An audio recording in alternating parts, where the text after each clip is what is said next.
کیونکہ ہم مقام یقین پر نہیں ہیں۔ اب یہ تو پتا چل گیا، اب جیسے میں یقین کی منزل پر آؤں گا میں کربلائی بن جاؤں گا۔ اب سوال ہے ہم یقین کی منزل پہ کیسے آئیں؟ میں نے کہا آپ کو بولا جائے ایک رات قبرستان میں گزارو، آپ کو علم ہے مردہ نقصان نہیں دیتا، لیکن آپ بیٹھو گے نہیں کیونکہ آپ کو یقین نہیں ہے۔ اپنا بیٹا باپ کی قبر میں نہیں بیٹھتا کہ بولتا رہا بابا پہ جان بھی قربان، مان بھی قربان، سب کچھ قربان، وہ نہیں بیٹھتا۔ پوری زندگی جس بیوی کے ساتھ گزاری، ایک رات بیٹھ جا، کمرے میں بھی تو اس کے ساتھ اکیلا ہی رہتا تھا، تیرا قبر میں بھی اکیلا بیٹھ جا بیچاری کے ساتھ، نہیں نہیں یہاں نہیں بیٹھوں گا، اس کے لیے پھر دوسری لے کر آئے گا۔ اس بیچاری کو مٹی کے منوں کے نیچے ڈال کے فوراً نکل جاتے ہیں۔ کیوں؟ کیونکہ کہتے ہیں مردہ نقصان نہیں دیتا، پر مقام یقین نہیں ہے۔ اب یقین کیسے پیدا کریں؟ یہ بھی فارمولہ مولا علی بتاتے ہیں، یہ فارمولہ قرآن بتاتا ہے۔ آپ کے گاؤں میں کوئی ایک ہوگا جسے یقین ہوگا۔ کون ہے وہ؟ جس کا کام ہے مردوں کو دھونا، جس کا کام ہے مردوں کو دھونا۔ اسے رات کے 2 بجے لاؤ، 3 بجے لاؤ، وہ کہے گا تم سارے چلے جاؤ، میں اکیلا اس کو ٹھیک ٹھاک کر کے دھلا کے پاک کر کے رکھتا ہوں۔ اور اسے بھوک بھی لگے نا، شاید دھونے کے بعد آدھے گھنٹے کے بعد وہیں بیٹھ کے کھانا بھی کھائے، اسے نیند بھی آئے نا، شاید وہیں سو بھی جائے۔ دوسرا کسے یقین ہے؟ جو قبرستان میں قبریں کھودتا ہے، جسے قبر کن کہتے ہیں۔ اسے بولا جائے مومن کا انتقال ہو گیا، جا کے قبر کی کھدائی تو کر کے، کوئی بات نہیں، رات کے 2 بجے بھی چلا جائے گا، 3 بجے بھی چلا جائے گا، تم سارے دفن کر کے چلے جاؤ گے، وہ قبر کو بناتا بھی رہے گا۔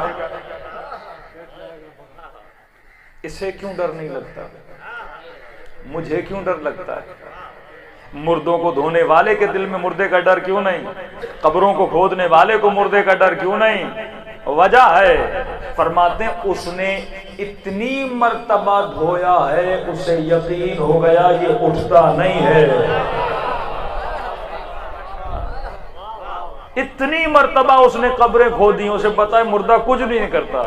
کیونکہ ہم کبھی کبھی کسی مردے کو دیکھتے ہیں تو ابھی تک مقام یقین تک نہیں پہنچے، لیکن وہ ڈیلی بیسس پر پہلی مرتبہ جب اس نے مردہ دھویا ہوگا ڈر اسے لگا ہوگا، دوسری مرتبہ دھویا ہوگا ڈر تھوڑا ختم ہوا ہوگا، اسی طرح ریپیٹڈلی جب وہ دھوتا گیا، ریپیٹڈلی جب قبریں کھودتا گیا، اسے اس کا ڈر ختم ہوتا گیا۔ اب قرآن کی آیت سمجھو، آواز آئی وَعْبُدْ رَبَّكَ حَتَّى يَأْتِيَكَ الْيَقِينُ، اتنی اللہ کی عبادت کر یہاں تک کہ تجھے مقام یقین مل جائے۔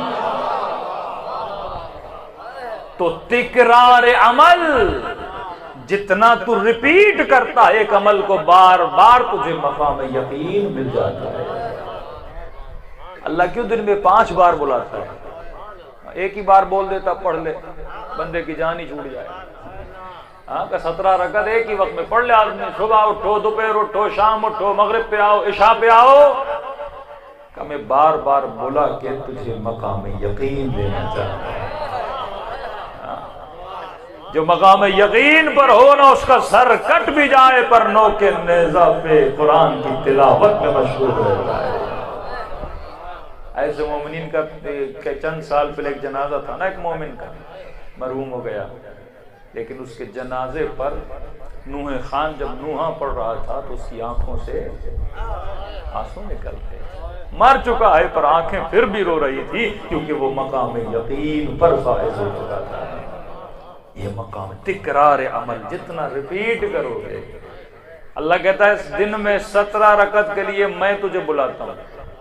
کوئی مجبوراً آ بھی جاتا ہے خوف کی وجہ سے، جہنم کے ڈر کی وجہ سے، لیکن کہتا ہے جو مقام یقین پر ہوتے ہیں نا، انہیں میں بلاتا نہیں، وہ رات کے اندھیروں میں اپنی مرضی سے نماز شب کے لیے بیٹھ جاتے ہیں،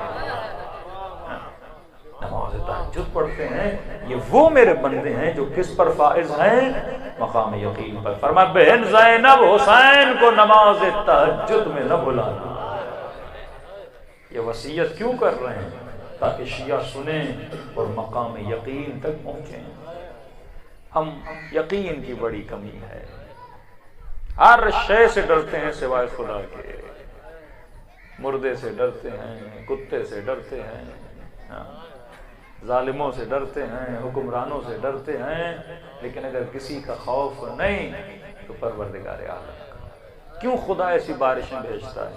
تاکہ تیرے دل میں خوف پیدا ہو کہ جب تو میرے پانی کا مقابلہ نہیں کر پا رہا، میرے ایک چھوٹے سے زلزلے کا مقابلہ نہیں کر پا رہا، تو اللہ کا مقابلہ کرے گا، تو خالق کا مقابلہ کرے گا، تو اس کبریائی کا مقابلہ کرے گا، تو کائنات کا مالک ہے.